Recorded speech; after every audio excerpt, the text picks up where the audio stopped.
Hello, मैं हूं करण बजाज।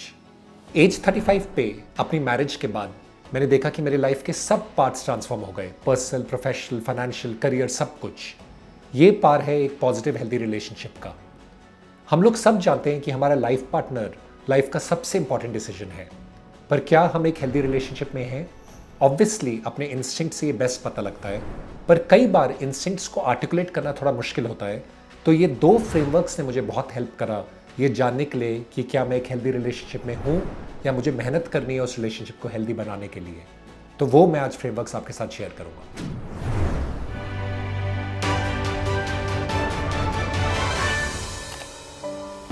तो क्या आप एक पॉजिटिव हेल्दी रिलेशनशिप में हैं? सिर्फ दो क्वेश्चंस।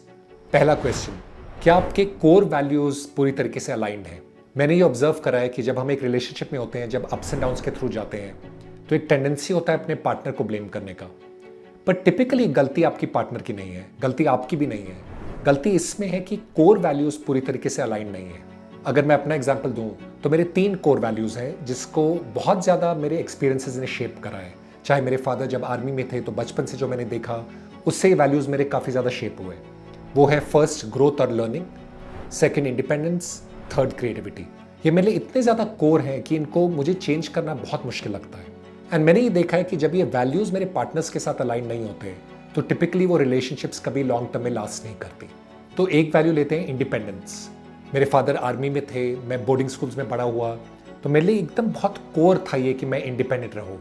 तो मैंने बहुत जल्दी अपने करियर में ये डिसीजंस लिए कि मैं अपने होम टाउन और फैमिली से थोड़ा अलग रहूँगा ताकि मेरे इंडिपेंडेंट ओपिनियंस बनते रहें। ना ये कोई अच्छा भी नहीं है, कुछ बुरा भी नहीं है, ये बस एक वैल्यू है। पर मैंने ये देखा कि जब भी मेरे रिलेशनशिप्स में लोगों के लिए फैमिली बहुत ज़्यादा इंपॉर्टेंट थी या फिर एक close set of relationships in one location बहुत इंपॉर्टेंट था, वो इतना फंडामेंटल मिसमैच था वैल्यूज़ में कि वो रिलेशनशिप लॉन्ग टर्म में कभी लास्ट नहीं करा। एक और वैल्यू लेते हैं ग्रोथ। ग्रोथ अगेन मेरी लाइफ का इतना फंडामेंटल थ्रस्ट रहा है कि मैनी टाइम्स मैंने जो ग्रोथ के लिए डिसीजंस लिए वो बहुत अनस्टेबल थे। अच्छा खासा करियर चल रहा था तब डिसीजन लिया कि एक फुल टाइम राइटर बनना है।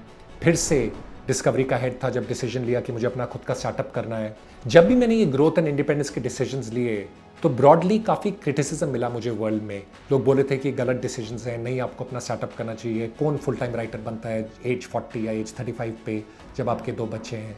पर मेरे वाइफ का सपोर्ट इस पूरे टाइम पे बहुत ज़्यादा स्ट्रॉन्ग था, क्योंकि एट इट्स हार्ट उनकी भी यही 3 वैल्यूज़ हैं, ग्रोथ, इंडिपेंडेंस, क्रिएटिविटी। एंड वो समझ पा रही थी कि मैं ये डिसीजंस क्यों ले रहा हूँ, जबकि ब्रॉडर वर्ल्ड को लगता था कि ये डिसीजंस गलत हैं या बहुत रेकलेस हैं। तो अगेन हमारे वैल्यूज़ इतने स्ट्रांगली अलाइन थे कि हम एक दूसरे को सपोर्ट कर पाए इन डिसीजंस में।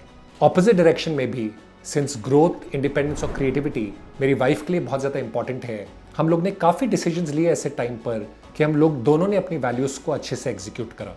सो फॉर एग्जाम्पल, जब मैंने डिसीजन लिया था कि व्हाइट हेड जूनियर करूँगा डिस्कवरी को छोड़कर, उसी टाइम पे वो अपना बुक लिखने का प्लान कर रही थी। एंड कन्वेंशनल विजडम ये था कि दोनों एक अनस्टेबल एनवायरनमेंट में, एक स्टार्टअप है और एक बुक लिख रहे हैं जब आपके 2 छोटे बच्चे हैं। पर मैंने उन्हें बहुत ज़्यादा सपोर्ट करा कि आप लिखो बुक, और बोला कि और एक्सलेट करो, क्योंकि मुझे पता था कि उनकी फंडामेंटल वैल्यूज़ के लिए कितना इंपॉर्टेंट है ये ग्रोथ और क्रिएटिविटी एक्सप्रेस करना अपने बुक के थ्रू। और मैंने उन्हें यही बोला कि अगर दोनों ग्रोथ के प्रोजेक्ट्स परस्यू कर रहे हैं तो कुछ ना कुछ वर्कआउट हो जाएगा। तो अगेन अगर आपके वैल्यूज़ बहुत स्ट्रांगली अलाइंड हैं तो रिलेशनशिप का फंडामेंटल बहुत ज़्यादा स्ट्रांग रहेगा। और अगर आपके वैल्यूज़ अलाइन नहीं है तो एक प्रोफेशनल का हेल्प लीजिए ताकि एक कॉमन ग्राउंड बना सके, अदरवाइज ये जर्नी बहुत ज़्यादा लॉन्ग और हार्ड रहेगी। दूसरा क्वेश्चन, अगर आपके वैल्यूज़ पूरी तरीके से अलाइंड हैं, ये बहुत ब्लेसिंग है लाइफ का। नाउ एक ही क्वेश्चन बचता है, क्या आपके डेली एक्शंस ऐसे हैं कि आप एक दूसरे को बिल्डअप कर रहे हैं या फिर टेयर डाउन कर रहे हैं? और ऑब्वियसली बिल्डअप करना चाहिए। ये इमोशनल लेवल पे बहुत इंपॉर्टेंट है एक दूसरे को बिल्डअप करना, पर ऑल्सो फंक्शनल लेवल पे मैंने ये देखा है कि जब भी आप एक बड़ा गोल बनाएंगे लाइफ में तो इतना ज़्यादा सेल्फ डाउट आता है माइंड में, प्लस लोगों का भी रिएक्शन नेगेटिव रहता है कि उस टाइम पे अगर आपके पार्टनर भी आपको क्रिटिसाइज करने लगे तो आपके अंदर वो एनर्जी नहीं रहेगी कि आप उस गोल को परस्यू करें। जब मैंने एज 39 पे डिसाइड करा था कि डिस्कवरी को छोड़ूंगा तो इतना ज़्यादा सेल्फ डाउट था माइंड में कि क्या मैं एक टेक कंपनी बना पाऊंगा। लोगों का भी रिएक्शन था कि इस एज पे कौन करता है ये।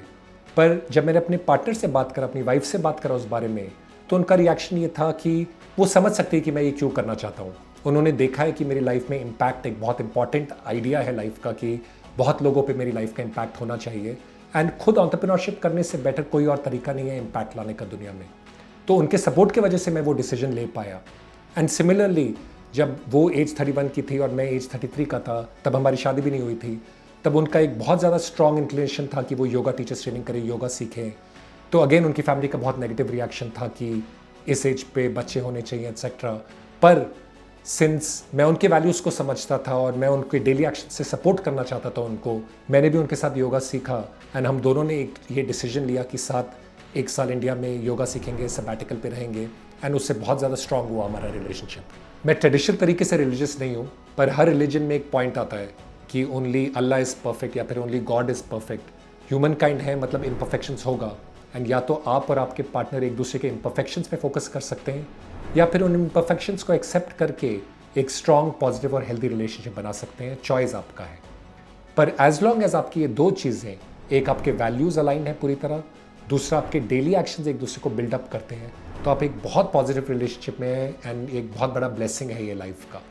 एंड फिर भी अगर आपके अंदर एक रेस्टलेसनेस का फीलिंग है, तो वो आप रिलेशनशिप को एट्रीब्यूट नहीं कर सकते। वो या तो आपका करियर या फिर जो एक personal feeling of lack, again mankind का एक इनहेरेंट प्रॉपर्टी है, वो आप एक्सपीरियंस कर रहे हैं, या तो मेडिटेशन से या फिर किसी और तरीके से उसका फुलफिलमेंट ढूंढिए। आपका रिलेशनशिप बहुत ज़्यादा पॉजिटिव और स्ट्रांग है। क्या आपके लिए कॉन्सेप्ट्स यूजफुल थे? मुझे कमेंट्स में डेफिनेटली लिखिए। और अगर आपका इंटरेस्ट है रिलेशनशिप्स के बारे में कोई बुक्स पढ़ने का, तो मैं अपने टॉप 3 बुक्स आपको रिकमेंड कर सकता हूँ। मुझे कमेंट्स में लिखिए ताकि मैं आपके साथ वो शेयर कर सकूँ। और अगर ये वीडियो आपके लिए यूजफुल था, तो एक थोड़ा सा डिफरेंट सजेशन मैं देता हूँ।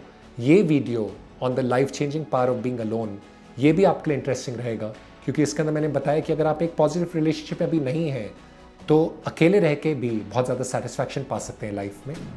मैं हूँ Karan Bajaj and I will see you in the next video.